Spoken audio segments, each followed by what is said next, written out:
रावण आज भी जिंदा है। जी हाँ, वही रावण जिसका वध श्री राम ने किया था। क्या हुआ, सुनकर झटका लगा? जी हाँ दोस्तों, रावण आज भी इसी धरती पर मौजूद है। रुकिए रुकिए, ज्यादा हैरान होने की जरूरत नहीं है, क्योंकि आज हम रावण के कुछ ऐसे रहस्यों के बारे में आपको बताने वाले हैं जिन्हें सुनकर आपको भी यकीन हो जाएगा कि जी हाँ, रावण जिंदा है। तो वीडियो शुरू करने से पहले आपसे रिक्वेस्ट है कि जल्दी से चैनल को सब्सक्राइब कर लें और साथ वाले बेल आइकन को प्रेस कर लें ताकि आपको हमारी आने वाली हर वीडियो की नोटिफिकेशन मिलती रहे। आज के वीडियो में दोस्तों हम रावण को रामायण कथा के अनुसार ही समझने की कोशिश करेंगे, लेकिन रामायण के अलावा भी रावण के जीवन में कुछ ऐसे रहस्य जुड़े हैं जिनके बारे में ज्यादातर लोगों को पता नहीं है। दोस्तों, पहले के समय में लाश को मम्मी बनाकर रख दिया जाता था ताकि वो आने वाले सैकड़ों हजारों सालों के बाद भी मम्मी के रूप में सुरक्षित रहे और उस पर रिसर्च की जा सके।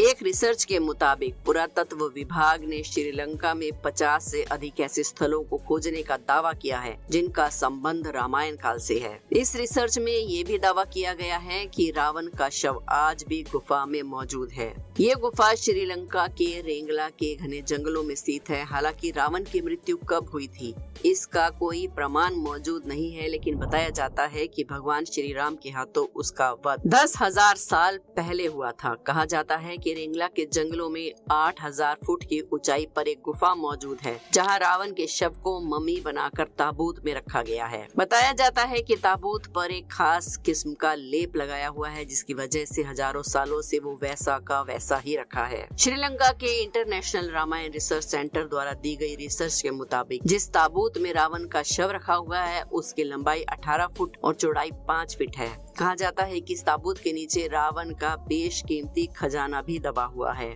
जिसकी रखवाली एक भयंकर नाग और कई खूंखार जानवर करते हैं। मान्यताओं के अनुसार जब भगवान श्री राम ने रावण का वध किया था तो उसके बाद उसके शव को अंतिम संस्कार के लिए विभीषण को सौंप दिया था, लेकिन विभीषण ने राजगद्दी संभालने की जल्दी में रावण का शव वैसे ही छोड़ दिया। कहा जाता है कि उसके बाद रावण के शव को नाग कुल के लोग ले गए क्योंकि उन्हें पूर्ण विश्वास था कि रावण की मौत संभव नहीं है और वो फिर से जिंदा हो जाएगा, लेकिन दोस्तों ऐसा नहीं हुआ। इसके बाद उन्होंने रावण के शव को मम्मी बना दिया ताकि वो आने वाले हजारों साल तक सुरक्षित रहे। दोस्तों, कहा जाता है कि जब भगवान कल्कि का जन्म होगा, यानी कि कली पुरुष के विनाश के लिए भगवान विष्णु पृथ्वी पर जन्म लेंगे, तब परशुराम जी, हनुमान जी, अश्वत्थामा और भी कई ऐसे चिरंजीवी हैं जो कि आज भी धरती पर मौजूद हैं। वो सब सामने आ जाएंगे और धर्म की रक्षा के लिए भगवान कल्कि के साथ मिलकर कली पुरुष का अंत करेंगे।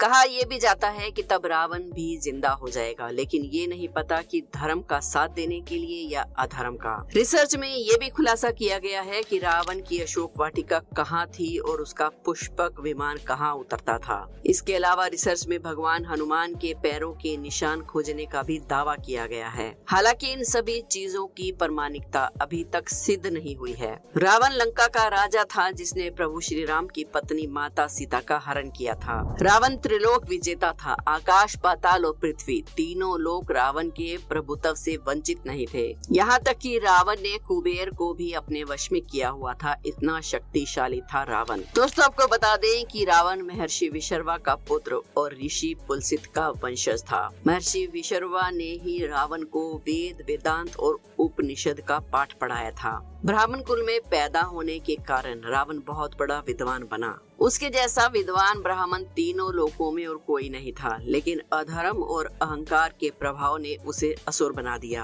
अब रावण से जुड़े कुछ रहस्यों के बारे में आपको बताते हैं। क्या सचमुच रावण के 10 सिर थे और 20 भुजाएं थी? दोस्तों, वैसे तो रावण को दशानन और 10 शीश के नाम से जाना जाता है, जिसका मतलब है 10 सिरों वाला। लेकिन जरा सोचिए, क्या ये संभव हो सकता है कि किसी इंसान के 10 सिर और 20 भुजाएं हो? तो आइए जानते हैं कि क्या सचमुच में रावण के 10 मुख थे। जैन शास्त्रों के मुताबिक रावण अपने गले में नवरत्नों की माला पहनता था। नवरत्नों की माला में 9 बड़ी बड़ी गोलाकार मणियां जुड़ी हुई थी जो कि बेहद ही चमकदार थी। कुछ लोगों का मानना है कि नवरत्न माला की मणियों में रावण के 9 अलग अलग सिर दिखाई देते थे, जबकि रावण का वास्तविक सिर केवल एक ही था, यही कारण था कि रावण को देखने पर 10 सिरों का भ्रम पैदा होता था, जिस कारण उसे दशानन कहा जाने लगा। हालांकि कुछ विद्वानों का ये भी मानना है कि रावण मायावी शक्तियों का राजा था। उसे ऐसी ऐसी माया आती थी जो देवताओं को भी भ्रमित कर दे, और इसी माया के बल पर रावण अपने 10 सिरों का भ्रम पैदा करता था और खुद को दशानन या फिर दशाशीष कहलवाता था।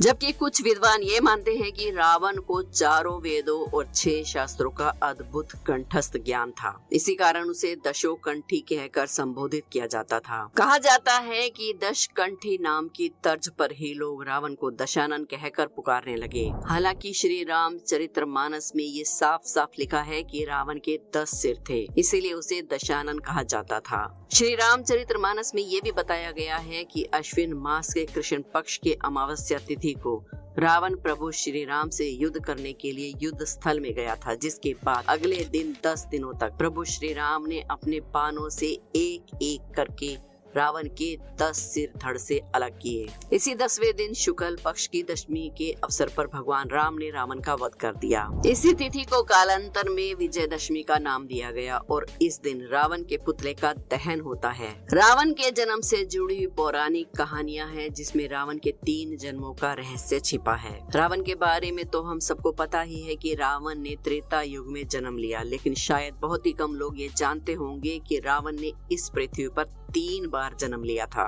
ऐसा माना जाता है कि रावण और उसका भाई कुंभकर्ण अपने पूर्व जन्म में भगवान विष्णु के द्वारपाल थे, जिनका नाम जय और विजय था। बताया जाता है कि एक बार सनक, सनातन, सनंदन और सनत कुमार ऋषि भगवान विष्णु से भेंट करने के लिए स्वर्ग लोक पहुँचे, लेकिन जय और विजय ने उन्हें भगवान विष्णु के विश्राम का हवाला देकर अंदर जाने से रोक दिया। लेकिन द्वारपालों के इन आचरण से क्रोधित होकर सनक, सनातन, सनंदन और सनत कुमार ऋषियों ने उन्हें 3 बार राक्षस योनि में जन्म लेने का श्राप दिया। क्षमा याचना करने पर ऋषियों ने कहा कि यदि राक्षस योनि में तुम्हारा वध भगवान विष्णु के हाथों होगा तो तुम दोनों इस श्राप से मुक्त हो जाओगे। रावण और कुंभकर्ण का पहला जन्म सतयुग में हुआ, जब दोनों भाई हिरण्याक्ष और हिरण्यकश्यप के रूप में पैदा हुए। हिरण्याक्ष के कारण पृथ्वी पाताल लोक में डूब गई, जिसे बचाने के लिए भगवान विष्णु ने वाराह अवतार लिया और हिरण्याक्ष का वध किया, जबकि हिरण्यकश्यप का वध करने के लिए भगवान विष्णु ने नरसिंह अवतार लिया।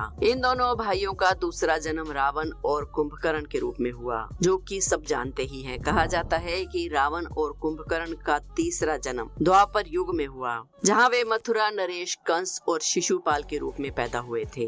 इस जन्म में भी भगवान विष्णु ने श्री कृष्ण का अवतार लिया और दोनों का वध किया। इसके बाद वो लोग श्राप से मुक्त हो गए। ब्रह्मा का वंशज था रावण। बहुत ही कम लोग जानते हैं कि रावण ब्रह्मा जी के वंशजों में से एक हैं। रावण के पिता महर्षि विशर्वा और उनके काका महर्षि अगस्त्य दोनों ऋषि पुलसित के बेटे थे। ऋषि पुलसित को ग्रंथों में ब्राह्मण जी का मानस पुत्र माना जाता है। इस प्रकार रावण ब्रह्मा जी का वंशज था। कुंभकर्ण विभीषण के अलावा कुबेर को भी माना जाता है कि वो रावण के भाई थे। दोस्तों, रावण के पिता महर्षि विशर्वा ने 2 विवाह किए थे। उनका पहला विवाह महर्षि भारद्वाज की पुत्री से हुआ था, जिसका नाम इलविला था। धन और लक्ष्मी के लोकपाल कुबेर का जन्म इन्हीं के गर्भ से हुआ था। जबकि महर्षि विशर्वा की दूसरी पत्नी का नाम कैकसी था, जो कि राक्षसी ताड़का और राक्षस राज सुमाली की पुत्री थी। कैकसी के गर्भ से कुंभकर्ण, विभीषण और रावण का जन्म हुआ था, यानी कि रावण और कुबेर सौतेले भाई थे, जिनके पिता विशर्वा थे, लेकिन उनकी माताएं अलग अलग थी।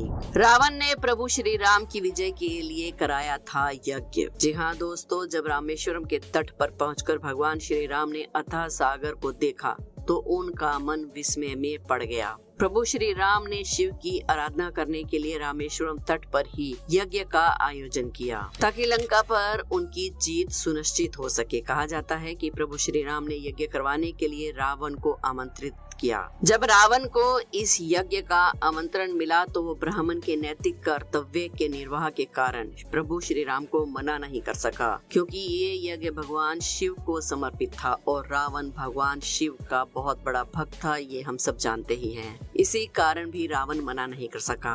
परिणाम स्वरूप रावण ने रामेश्वरम तट पर जाकर प्रभु श्री राम का यज्ञ अनुष्ठान करवाया, जबकि यज्ञ अनुष्ठान रावण को पराजित करने के लिए ही किया जा रहा था। कहा जाता है कि जब ये यज्ञ अनुष्ठान पूरा हो गया तो प्रभु श्री राम ने रावण के चरण स्पर्श किए और उनसे विजयी होने का आशीर्वाद मांगा। इस पर रावण ने उन्हें तथास्तु कहकर आशीर्वाद भी दिया। वीणा बजाने में हासिल थी महारत रावण को। जी हाँ दोस्तों, जिस रावण को हम इतना कठोर, निर्दयी और अहंकारी समझते हैं, उसके मन में भी एक कोमल स्थान था और वो कोमल स्थान था संगीत के लिए। रावण को वीणा बजाना बहुत पसंद था, या फिर यूं भी कह सकते हैं कि वीणा रावण का ही आविष्कार था। पुरानी कथाओं में बताया जाता है कि रावण को वीणा बजाने में महारत हासिल थी। रावण एक सच्चा संगीत प्रेमी था और अपनी आध्यात्मिक शांति के लिए अक्सर वो वाद्य यंत्रों को बजाया करता था और वो संगीत भी सुनना बहुत पसंद करता था। रावण वीणा की इतनी मधुर तान छेड़ता था कि स्वर्ग लोक से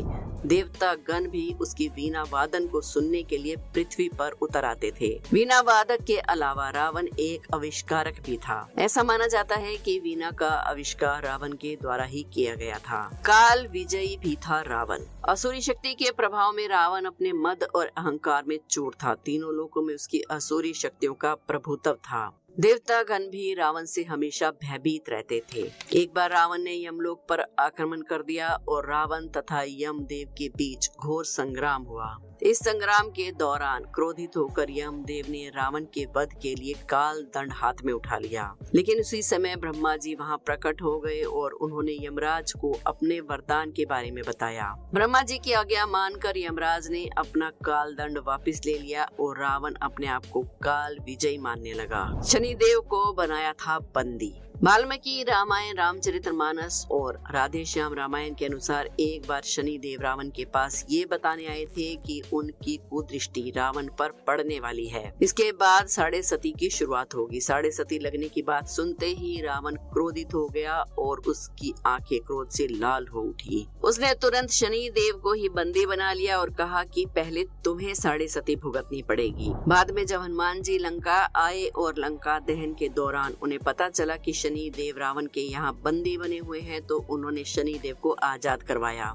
इसके बदले में शनि देव ने लंका दहन में हनुमान जी की मदद भी की। ग्रह नक्षत्रों की स्थिति भी बदल सकता था रावण। जी हाँ, रावण चाहता था कि उसके कुल का पतन कभी ना हो, इसलिए वो ग्रह नक्षत्रों को भी अपनी स्थितियाँ बदलने के लिए मजबूर कर देता था। जब रावण का बेटा मेघनाथ उसकी पत्नी मंदोदरी के गर्भ में था, तो रावण ने उसे अमर बनाने के लिए ग्रहों की स्थिति को काबू में लाने की कोशिश की। सारे नक्षत्र इतने भयभीत हो गए कि रावण के दिए हुए आदेशों का पालन करने लगे और एक ही स्थिति में आ गए। लेकिन शनि देव ने इस बात की गंभीरता को समझते हुए रावण के आदेश के विपरीत जाकर अपनी स्थिति बदल ली, जिसके कारण रावण अपनी मंशा में असफल हो गया। इसीलिए रावण ने शनि देव को बंदी बनाया था। कुछ लोगों का ऐसा भी मानना है। रावण ने की थी कई ग्रंथों की रचनाएं।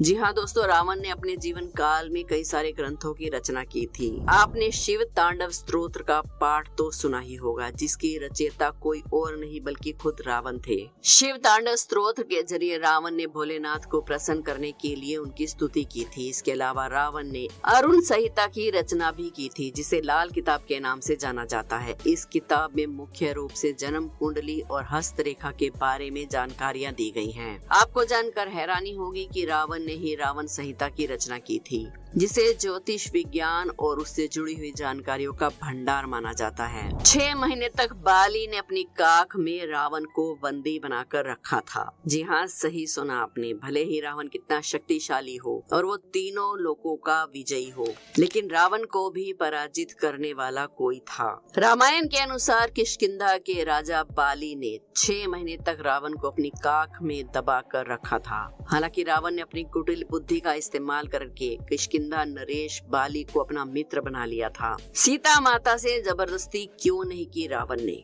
दोस्तों, जब रावण बल से सीता माता को उठाकर ले ही गया था, तो उनके साथ जबरदस्ती भी कर सकता था। रावण इतना बलशाली था, फिर भी रावण ने सीता माता के साथ कभी जबरदस्ती नहीं की और उन्हें कभी अपनी पत्नी बनने के लिए वो मजबूर नहीं कर सका।